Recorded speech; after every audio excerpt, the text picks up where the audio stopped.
Salut les vagabonds et bienvenue dans cette vidéo, j'espère que vous allez bien.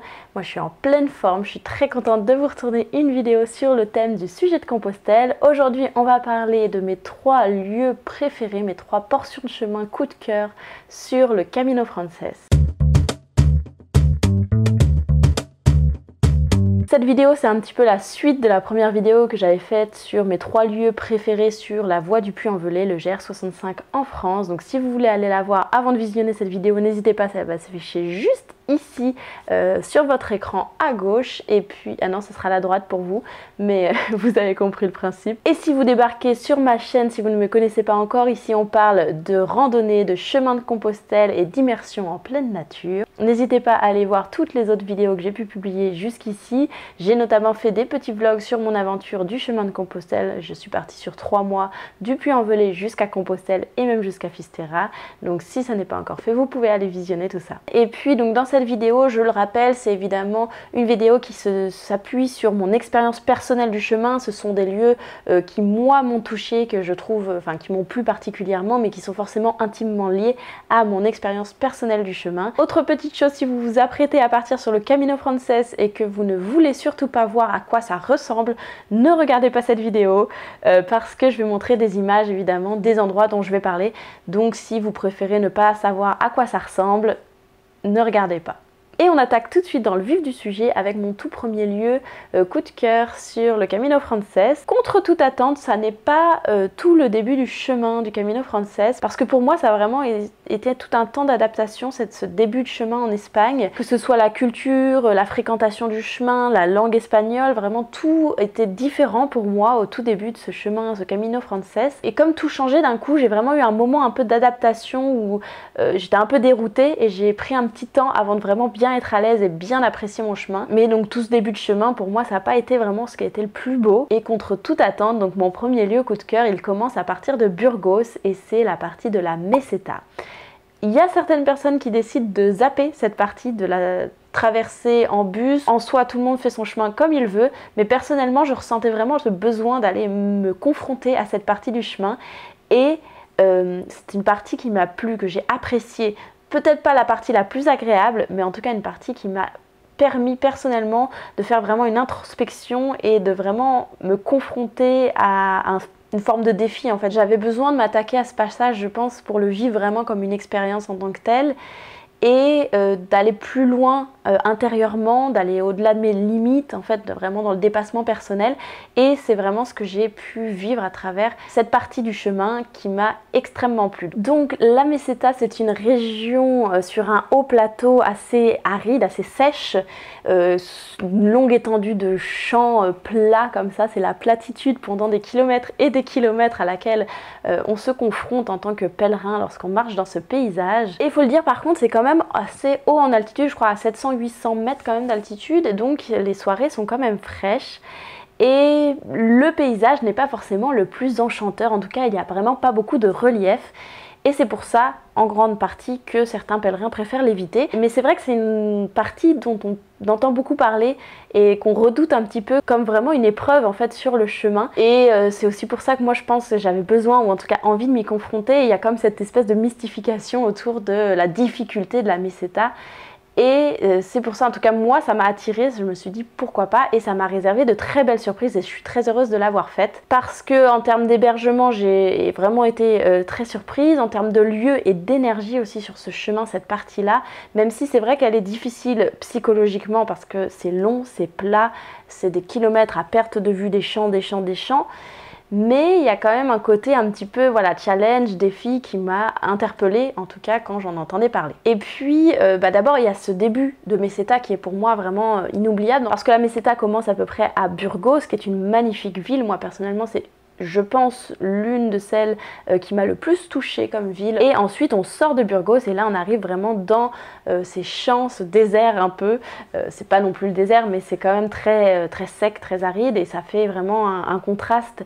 Et je trouve que c'est un très beau début de Meseta. Et puis il y a cette étape où on est tout au début, où on monte, et là, paf, on arrive avec un point de vue sur la Meseta des champs à perte de vue, et on sait en tant que pèlerin que c'est ce qui nous attend pour les prochains jours, tous ces longs kilomètres à faire dans ce paysage. Vraiment, on est au pied de l'épreuve. Donc si c'est une portion de chemin qui vous intéresse, de Burgos à León, la Meseta, c'est à peu près 175 km. Moi je crois que je l'ai fait en 8 jours à peu près, plus ou moins évidemment, après hein, c'est selon son niveau de forme, selon son envie. Et puis alors elle finit, je crois, officiellement à León, la Meseta, mais la partie désertique quand même continue un petit peu sur quelques kilomètres, à peu près 50 entre León jusque Astorga, qui aussi est une très jolie ville, Astorga. Donc ensuite, si vous voulez faire, il y a encore 2-3 jours possibles dans cette ambiance vraiment un peu de désert. Ma deuxième partie de chemin sur le Camino Frances qui m'a énormément plu, ça va être, bon, c'est plutôt un grand classique, on en entend beaucoup parler, c'est la région de la Galice, évidemment. Alors là, c'est justement ce contraste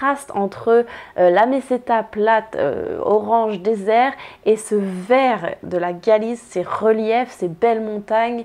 D'un coup, pouf, on arrive là et c'est magnifique, c'est enchanteur vraiment. Moi j'ai trouvé que c'était une région, en fait ça nous en met plein la vue. En tout cas moi c'est ce que j'ai ressenti. En plus, comme c'est la dernière région qu'on traverse avant d'arriver à Saint-Jacques-de-Compostelle qui est en Galice, il y a comme une atmosphère, une ambiance où on sent qu'il faut en profiter à fond jusqu'au bout parce que c'est la dernière portion avant d'arriver.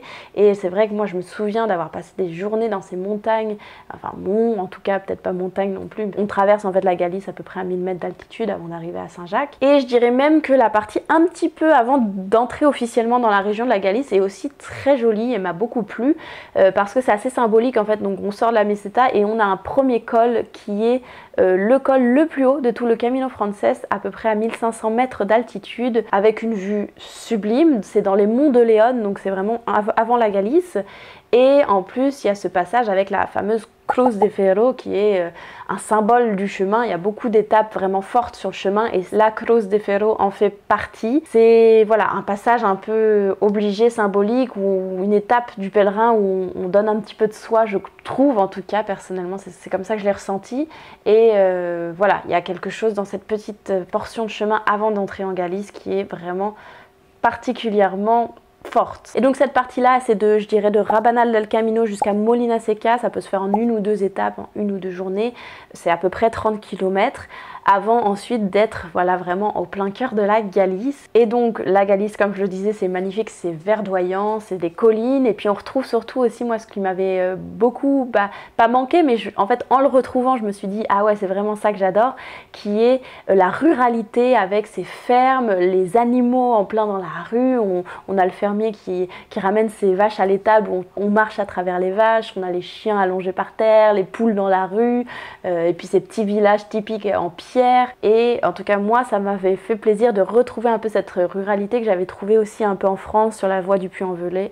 Oui, sur la voie du Puy-en-Velay. Et donc si vous voulez faire vraiment juste des toutes petites portions, je dirais que de Las Herrerias à Sarria, qui est à peu près 50 km en 2 jours, ça c'est là vraiment pour moi la partie la plus belle.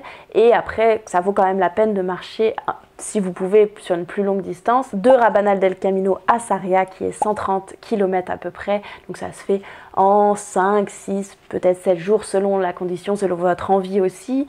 Mais comme d'habitude sur le chemin, de toute façon, le Camino Frances, il y a vraiment beaucoup de possibilités d'hébergement, beaucoup de possibilités de s'arrêter un peu là où on veut.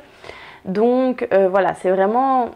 Moi je trouve une très très belle partie, je pense celle qui m'a le plus marqué. Puis comme je le disais, elle est vraiment forte dans le sens où on est proche de l'arrivée, on est proche de finir, donc vraiment on la savoure cette portion là du chemin. Et puis ma troisième portion coup de cœur sur le Camino Frances, alors j'ai un petit peu triché, vous vous en doutez, parce que comme j'en arrive à la Galice, il n'y a plus grand chose sur le chemin, le Camino Frances, après être arrivé à Saint-Jacques-de-Compostelle. Donc c'est pas tout à fait le Camino Frances duquel je vais parler, c'est le chemin de Fisterra, donc celui qui relie Saint-Jacques-de-Compostelle à Fisterra, et qui pour moi a été vraiment le final, si on peut dire comme ça, de mon chemin, et qui mérite vraiment d'être marché jusqu'au bout, jusqu'à cette fin comme ça.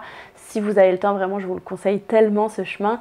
Je l'ai trouvé magnifique en termes de paysage, c'est vraiment très beau. On continue à travers les forêts d'eucalyptus comme ça, magnifique. Et ensuite, pouf, on arrive sur la mer au loin que l'on voit apparaître après ces longues semaines de marche à l'intérieur des terres comme ça.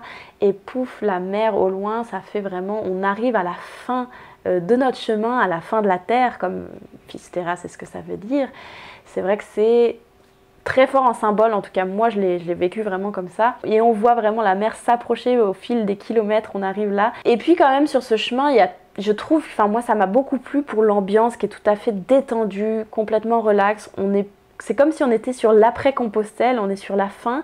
Il y a beaucoup moins de monde que sur les 100 derniers kilomètres jusqu'à Compostelle. Et il y a vraiment une ambiance beaucoup plus tranquille. Alors peut-être que c'est vraiment cette ambiance qui m'a fait bizarre des 100 derniers kilomètres et du coup ça contrebalance d'être sur ce chemin où il y a beaucoup moins de monde et où il y a comme moins la pression de devoir arriver en fait. Et le fait aussi qu'il y a deux chemins parce qu'on peut choisir donc d'aller à Finisterra ou à Murcia. Et comme moi, donc, je suis arrivée d'abord jusqu'à Finisterra et ensuite de Finisterra, j'ai marché à Murcia. C'est vraiment cette partie de chemin-là que je recommande. Après, elle est aussi très très belle à marcher jusqu'à Murcia et elle est aussi très symbolique aussi parce qu'à Murcia, comme à Finisterra, il y a la fameuse borne du kilomètre 0. Donc l'un ou l'autre, les deux, je pense, sont très forts en émotion. Et c'est juste que voilà, après à Finisterra, il y a la fameuse, enfin, il y a quelques traditions, si on peut dire comme ça, qui perpétuent un peu d'aller voir sur le phare le soleil se coucher. Vraiment à la fin de la terre, le soleil voilà, descendre sur la mer. C'est vrai que c'est quelque chose, c'est une belle étape. En tout cas pour finir, moi c'est vraiment là que mon chemin s'est arrêté, c'est vraiment là que j'ai réalisé que ça s'était fini. Et tout mon chemin prenait un sens, je trouve, avec cette arrivée où on ne peut plus marcher plus loin que Finisterra. Et donc cette dernière étape, elle fait à peu près 90 km entre Saint-Jacques-de-Compostelle et Finisterra. C'est à peu près, moi j'ai mis 4-5 jours, donc c'est assez long, assez lent, mais je crois que je ne voulais pas arriver, donc j'ai mis beaucoup de temps à arriver jusqu'à Finisterra.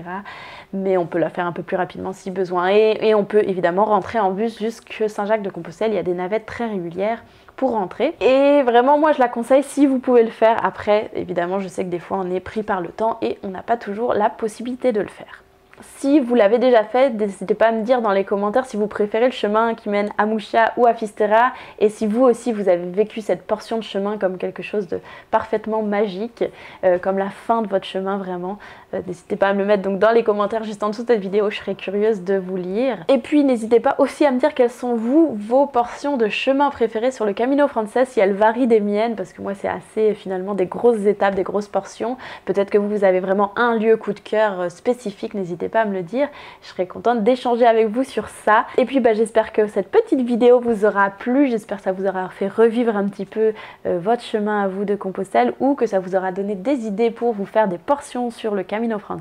N'hésitez pas à me laisser un petit pouce en l'air sur cette vidéo si elle vous a plu et surtout à vous abonner parce que je sais que vous êtes très nombreux à me suivre mais sans vous abonner, donc c'est simplement en cliquant sur le petit bouton rouge ci-dessous et ça vous permet d'avoir une petite notification à chaque fois que je publie une nouvelle vidéo. Et puis moi justement je vous fais plein de gros bisous et salut!